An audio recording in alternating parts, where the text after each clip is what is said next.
चलिए सब जाना थोड़ा मोबाइल में एक बार सर्च करके देखिए मधु चौहान करके था नाच नाच के बजाई हो जा रही है नहीं। चला बोल दे वसमला चलो भाई थोड़ा सा आगे आ जाओ सर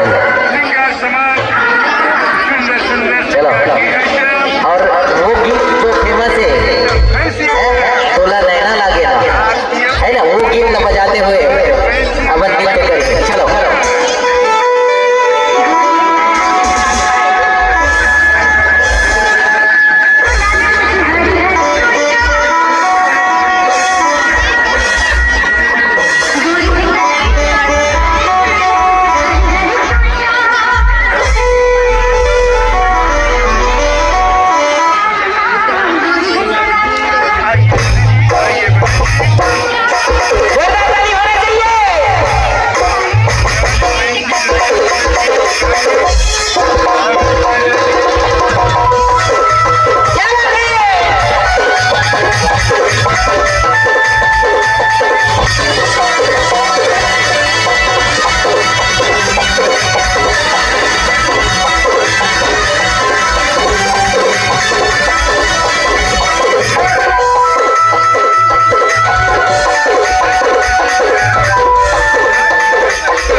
एक बार जोरदार मीठी मीठी ताली होना चाहिए मधु चौहान जी के लिए। क्या बात है, बहुत बहुत धन्यवाद, आपने अपना मूल्य समय दिया और सुंदर। आइए हमारे भावभक्त के कलाकार